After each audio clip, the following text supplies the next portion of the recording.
Guys, how are we doing? And welcome back to another video. This is the Fighters Forecast. It is your boy Tennant speaking, and we are here for another Dana White's Contender Series full card breakdown. Guys, if you haven't watched the video yet, Kieser just posted one of his first ever solo videos. So go give it a like, go give it a watch, go give it a like, go give it a comment, whatever you need to do. I was not aware of what he was posting or when he was posting, so when I watched the beginning of the video, I started dying of laughter. I guess that's his way of opening up, seeing how he's gonna break down the card. But yeah, I was dying, so you guys go give it a watch and give him some love as well. And hopefully he'll be posting consistently here. But we are here, the regional Rain Man here. We're breaking down all these regional fight cards that nobody knows who the fuck these guys are, except me, because I do the fucking tape study and I do the fucking work, man. And we're getting dialed in here. This is Dana White's Contender Series Week 3, and it is Bellemere against Alex Apodaca. That's a kind of a fucking mouthful right there. Okapaka, or whatever. Fucking name is going to get smoked anyways here. Bellemere, it's Frank Mir's daughter. But we'll get to that fight a bit later. I don't normally break down women's fights, but for Contender Series, I will break down every single fight they got on the card. Last week's Contender Series was just an absolute just I can't even explain to you how good that card was, guys. Every single fight was an absolute banger or a crazy finish.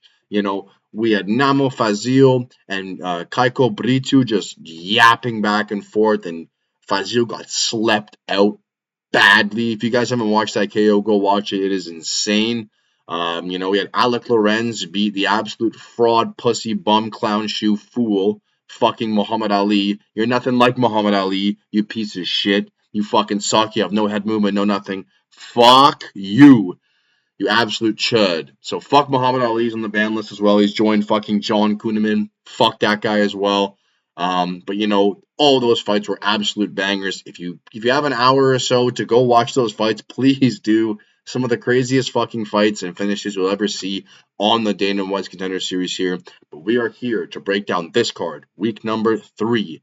And guys, just tune in every Tuesday, man. It's only an hour. It's not a lot of your time. And you get to see some of these dudes, man. They get to message them afterwards. Anthony Wint messaged me back on Instagram when I DM'd him a couple weeks ago after his first round finish on Matt Adams in week number 1 of the Dana White's Contender Series. He messaged me back. Now we're messaging back and forth, guys. It's just cool, man. If you watch a guy you like and you're like, fuck, I think this guy can go far, you give him a fucking message. And you know what? They may fucking message you back because not a lot of people watch regional MMA and they'll be like, oh, this guy actually really cares and he's watching and shit. Oh, fuck yeah, I'll respond to this guy. And that's how I have 3 guys I talk to now. We got the main man, Yadier Delval, Jose Delgado, and now Anthony Wint, which is really sick, guys. Hopefully we can keep building the resume here. But this is week number 3, and we start from the bottom to the top. First fight, we got Nick Galanti against Carlos Pudazeles. Nick Galanti versus Carlos is a grappling matchup here, guys. Both these guys are grapple-heavy fighters, and they're both good fighters, man. I don't know why this fight is opening up the card. This is a very, very good fight in the middleweight division at 185.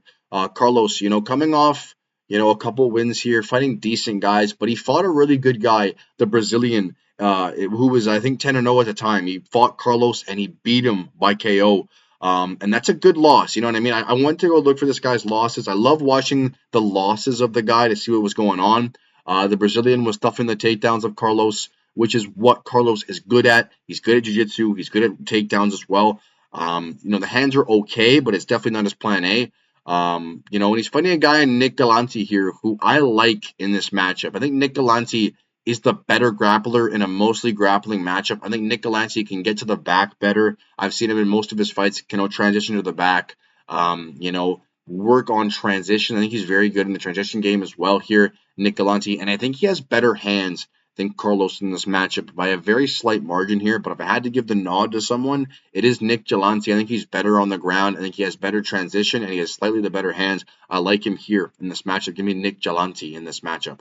Next fight, we have the assassination of Alex Miranda against Ronald Humphrey.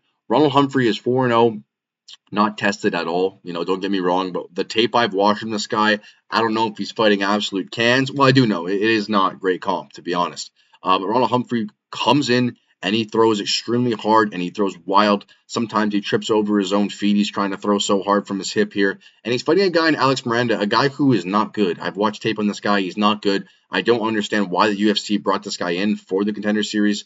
I don't know why Mick Maynard likes this guy. I don't see anything special in Alex Miranda here.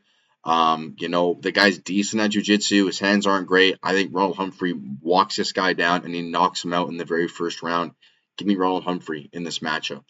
Next fight, we have a prospect in Sean Clancy Jr. against Jerry Bellato.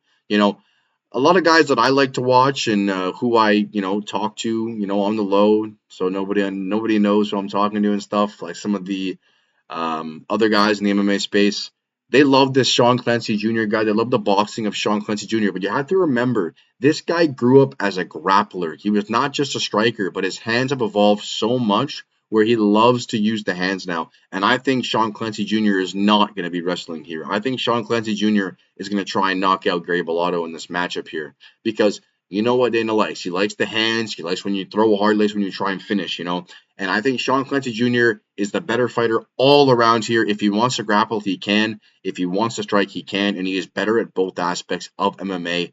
But I think Sean Clancy Jr. prefers to strike here, and I think Sean Clancy Jr. is going to knock this guy out in the first or second round. Give me Sean Clancy Jr. in this matchup. Next fight, we have an absolute slugfest here. One where I'm not confident in this fight at all, guys. I'm not going to lie to you. We have Guilherme Uriel. Said that name wrong. Guilherme Uriel, a guy who fought Josh Hokic on last season of the Dana White Contender Series. Everyone thought Josh Hokic was this monster, and Guilherme Uriel looked pretty decent in that first round. And then he gassed, obviously, and Josh Hokic, had his awesome finish, got on the mic and started saying the most crazy shit you could ever imagine here.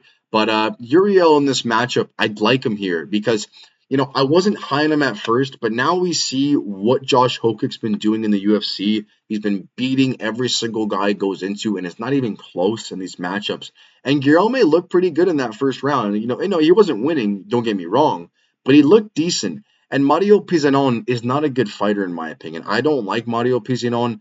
I think the guy's got decent hands here, decent grappling, but I think Guilherme Uriel's grappling is mediocre.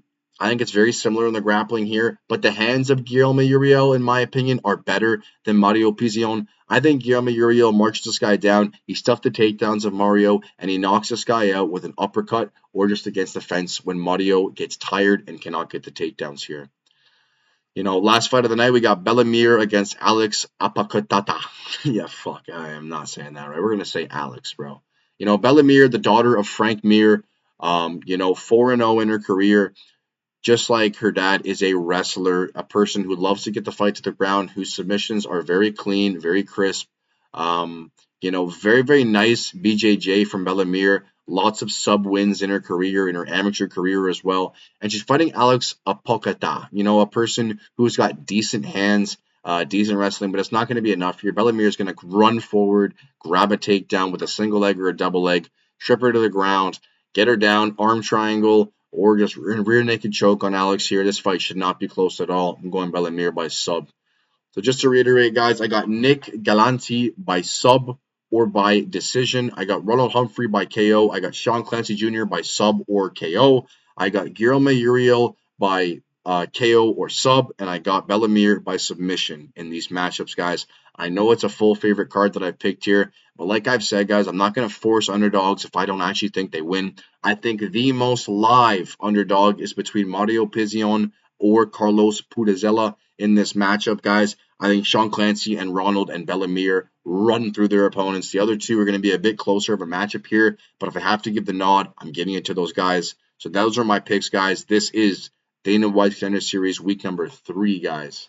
And, hopefully it's as good as last week's, and we can keep cooking and keep coming back. And, guys, if there's something different you haven't noticed, we have the ring and we have the bracelet back on. I'm a very interesting person, I'm a very conspiracy theory type of guy, and everything needs to be right in your preparation when you're doing videos and stuff and betting and stuff, and I haven't had these on for the past 2 weeks now.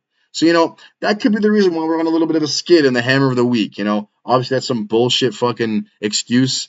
Maybe it's not, maybe it's true. We're gonna keep this on now and see if this one hits coming up, guys. But you know, we have the powers now. We got the brain. We have the cookie man. Should have just gone Chris Padilla and not added extra value here. But it's something we got to learn on, bro. Something we got to learn. And this is the Contender series, so we'll talk about the hammer and the hammer of the week video. But you know, I'll see you guys in the full card prediction and the hammer of the week. And I'll see you later. Peace.